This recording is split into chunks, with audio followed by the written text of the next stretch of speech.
SEO, social media marketing, email marketing, PPC advertising. Where do you start and how do you use these to get more traffic to your website? If you're a beginner to digital marketing and you want to cut through the noise, then keep watching because I'm going to show you how all of these work based on a decade of experience rather than just theory. Stay tuned. What's up marketers, Samo here with Ahrefs, the SEO tool that helps you grow your search traffic, research your competitors, and dominate your niche. Today I'm going to share 7 digital marketing strategies that I have personally used and gotten results with. And if there's only one thing that you take away from this video, it's to not try all of these at once. Instead, pick one of these strategies, experiment, and master the channel before moving on to the next. Let's get to it. So before we dig into these strategies, you need to make sure that you're adopting today's mindset of the consumer. Today we live in a content-first world. People are looking for information before they buy. So you need to really put yourself in the buyer's shoes rather than allowing yourself to get blinded by how great you think your products and services are. The mentality you need to adopt is to help people rather than trying to cold sell them. When you help people solve problems through free and valuable content that is relevant to your business, you reach larger audiences and build trust. The best part is that you get the opportunity to show people how your products and services can help them solve their problems and fulfill their desires and needs. Alright, so the first internet marketing strategy is blogging with SEO in mind. Now, blogging isn't writing about what you did today or even something more noble like an epiphany you had. That's a diary. But don't get me wrong, this kind of content can work well if you have an existing and loyal audience. But for most of us that just want to get more traffic, leads, and sales, we need to intentionally target problems that your target audience wants to solve. In the world of blogging, this whole process can be summed up as a technique called keyword research. Let me show you 2 clear-cut examples on how keyword research works. In the first example, let's say you sell physical products like computer parts and accessories. What do you think future customers might be searching for in Google? Probably questions like, why is my computer so slow? How to build a computer? How to speed up a computer? These are all very real problems and people are looking for solutions. In fact, Ahrefs Keywords Explorer tells us that these exact search queries get tens of thousands of searches each month. Now, the best part about these specific queries is that you can help people solve their problems while integrating products from your store in the content. Why is my computer so slow could come down to a hard drive, CPU, or RAM problem. So help your readers diagnose the problem and offer product solutions within your post. How to build a computer would be a super easy plug for any computer components. They're already showing intent to build, so it's unlikely that they've already purchased parts and peripherals.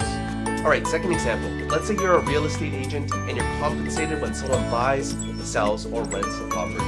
Now, the thing that most agents do is boast about how many homes they've sold or how they won an award that you nor I have never heard of. My point is that the average buyer or seller doesn't care. And to prove my point, no one's searching for things like which realtor won the most awards in New York. But again, potential customers are looking for solutions to their problems.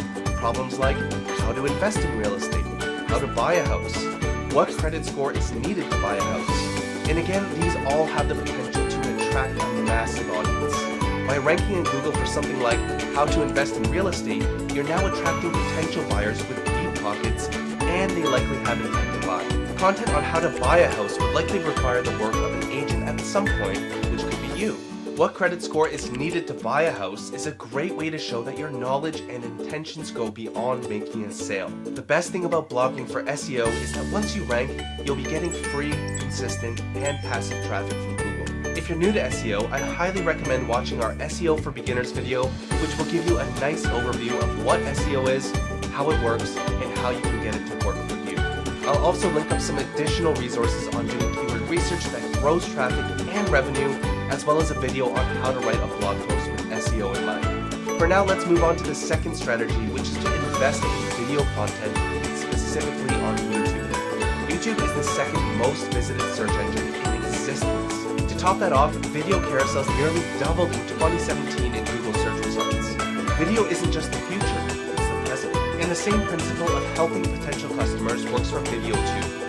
When people go to video search engines like YouTube, they're looking to find answers to their questions. For example, if you bought a so-called new iPhone X on eBay, you might search for iPhone X unboxing and see if all the contents are in the box. And according to Ahrefs Keywords Explorer, 108,000 searches are happening each month globally on YouTube alone for this keyword.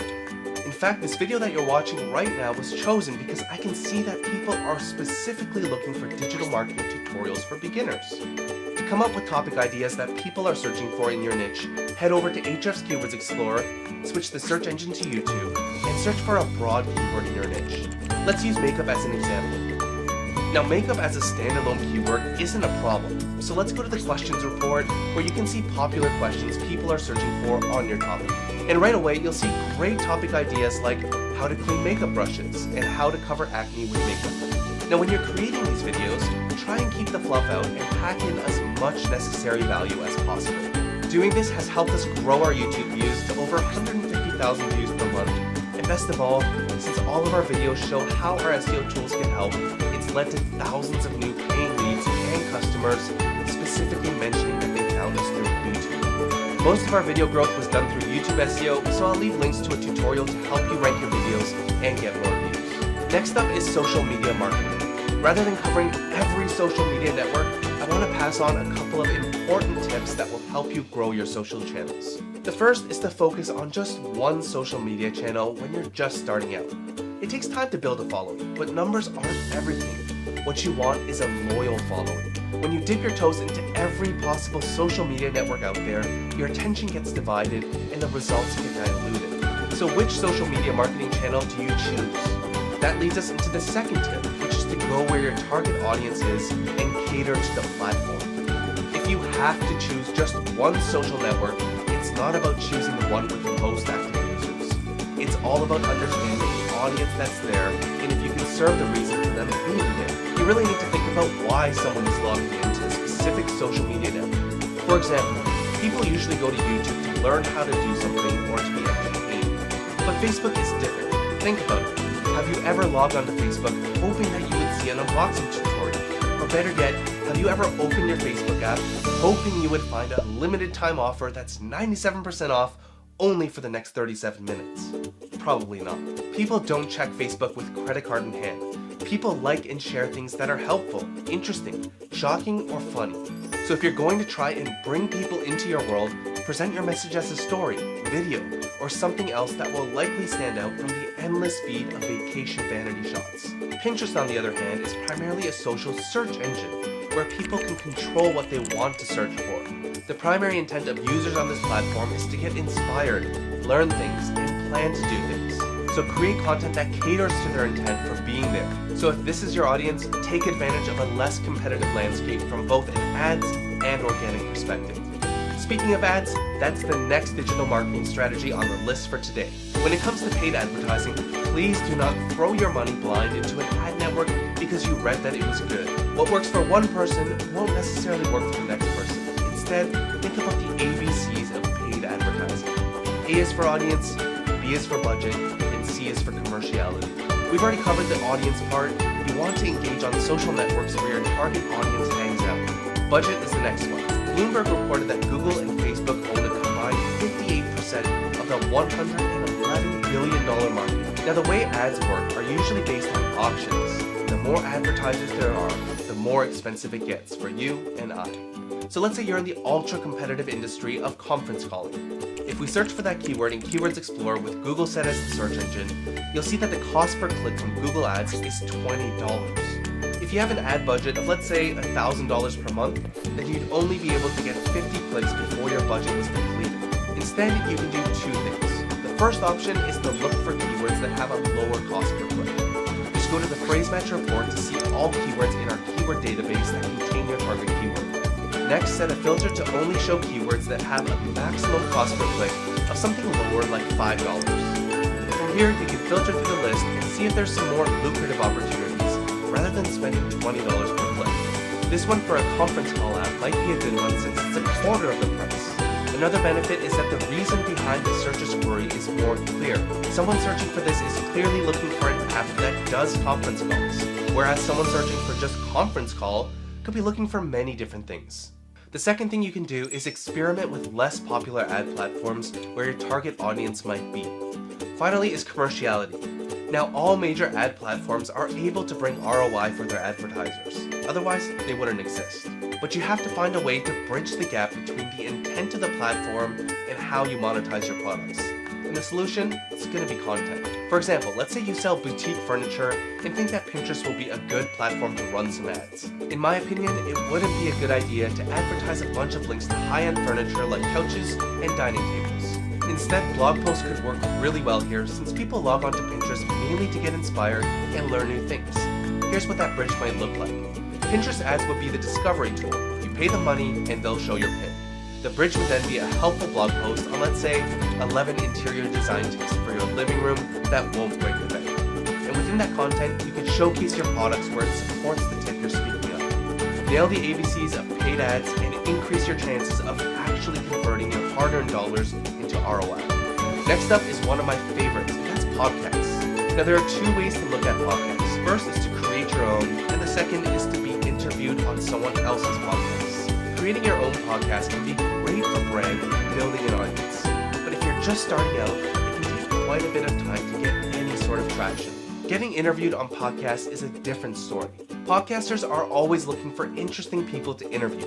Even if you don't have a ton of experience in the online world, your offline experiences and expertise can be a great way to land yourself a position on a popular podcast. Now, if you don't know which podcast you should approach, an easy way to find opportunities is to look at your favorite podcasts and find someone in your industry that has been interviewed. Looking at the podcast page for Entrepreneur on Fire, you'll see this episode with Jim Quick. Now, if we click through to the interview, you'll notice two things. The first is that the guest name is in the title. This is very common for podcast interviews. Second is the link on the page. The host will almost always link to the guest homepage in the show notes. Knowing this, we can use a tool like Ahrefs Site Explorer to find all podcasts we can interview them. So I'll enter in jimquick.com, and I'll also set the search mode to a URL search so we can find pages that are linking specifically to the homepage. Once the overview page loads, go to the backlinks report, which will show you all of the pages that are linking to this URL. Finally, let's use the include search and type in Jim Quick. And to keep our results super relevant, I'm going to set the filter to search for his name only in the titles of the referring pages. And we now have around 120 podcasts we can pitch to get interviewed. So filter through relevant podcasts and pitch the host as to why they should interview you and the value you can give to their audience. Next on the list is email marketing. If you've ever looked into email marketing, then you've probably heard people claim that email is king. But I promise you that once you get into it, you'll quickly discover that it's not as turnkey as online gurus make it sound. Now, don't get me wrong, email marketing is great, but first, you need traffic to get email subscribers. It also requires opt-in forms to turn a visitor into a subscriber. In my opinion, email is a great long play to build a connection with your audience and even sell high-ticket items. So my tip for you on email marketing is quite simple. First, focus on building your email list from day one. It's important, and you might as well collect emails from interested people from the start, even if it's not a substantial list. But be realistic with your goals, and as you build your audience, put more time into your email list and see how it can serve your business. The final strategy is to use forums and community boards. Community forums like Quora, Reddit, and Facebook are great promotion channels.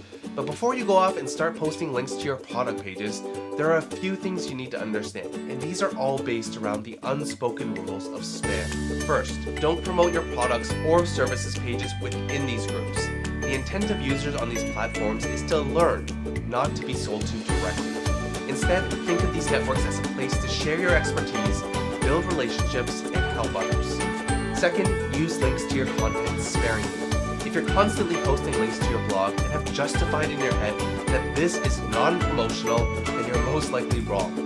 Links can be more appropriate based on the network you're posting on. For example, Quora generally has longer answers, and linking to your content where it supports your point is a good idea.